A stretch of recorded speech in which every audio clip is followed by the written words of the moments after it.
दोस्तों नमस्कार, मेरे चैनल में आपका स्वागत है। वास्तु शास्त्र से किस्मत चमकाओ, अचूक सिद्धांत। वास्तुशास्त्र के इस भाग में आपका स्वागत है। भूखंड की दिशा। पूर्वाभिमुख भूखंड सबसे अच्छा समझा जाता है। उत्तरमुखी भूखंड भी अच्छा होता है। पश्चिममुखी भूखंड औसत अच्छा माना जाता है, किंतु व्यापार के लिए शुभ माना जाता है। वहीं दक्षिणमुखी भूखंड भी औसत ही माना जाता है, किंतु मनोरंजक व्यापार के लिए उत्तम माना जाता है। भूखंड का आदर्श रूप वर्गाकार अथवा आयताकार होता है, किंतु ईशान कोण बढ़ा हुआ भूखंड अति उत्तम माना जाता है। सिंहमुखी गौमुखी। सिंहमुखी भूखंड और गौमुखी भूखंड को लेकर कई बार असमंजस की स्थिति निर्मित हो जाती है।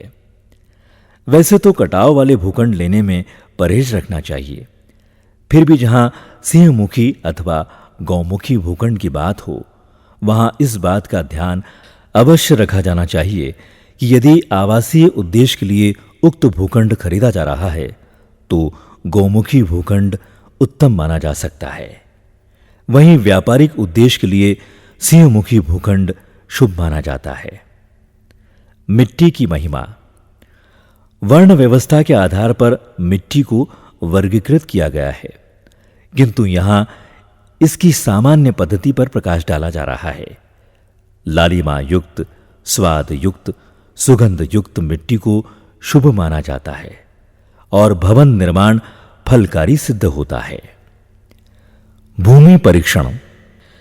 इसी प्रकार मिट्टी का भूमि का परीक्षण 3 फीट गहरा और 3 फीट लंबाई चौड़ाई में गड्ढा खोदकर भी किया जाता है। गड्ढा खोदकर उसमें से निकाली गई मिट्टी को पुनः उसी में भर दें। यदि सतह समतल हो तो भूखंड अच्छा, और गड्ढा भरने पर यदि ढेर सा बन जाए तो भूखंड अति उत्तम माना जाता है। ठीक इसके विपरीत गड्ढा मिट्टी भरने पर भी खाली रह जाता है तो भूखंड अशुभ माना जाता है। अस्थि शोधन। भूखंड लेते समय अस्थि शोधन विधि द्वारा भूखंड को अति उत्तम स्थिति में लाया जा सकता है।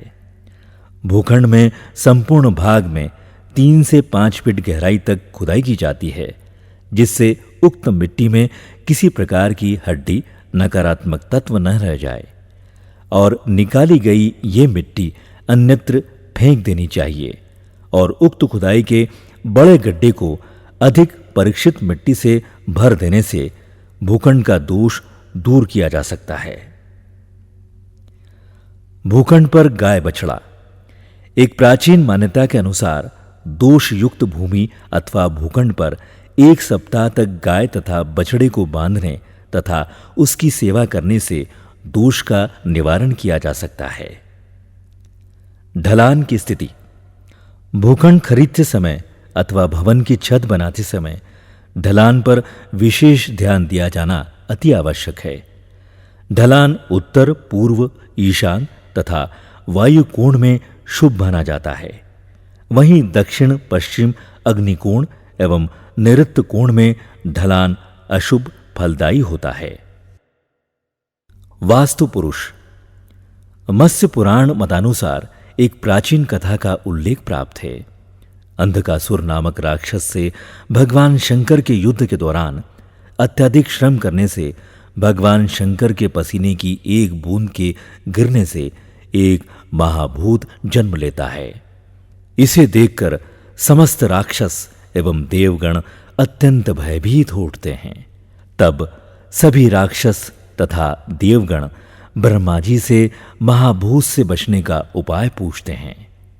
ब्रह्मा जी बताते हैं कि इस महाभूत को अधोभूमि, सिर नीचे और पैर ऊपर करके पृथ्वी पर गिराया जाए। देवताओं एवं राक्षसों ने ऐसा ही किया। तब इस महाभूत ने ब्रह्मा जी से प्रार्थना की और कहा, मुझ निर्दोष को आपके आदेशानुसार पृथ्वी पर फेंका गया, मेरे बारे में भी विचार करें।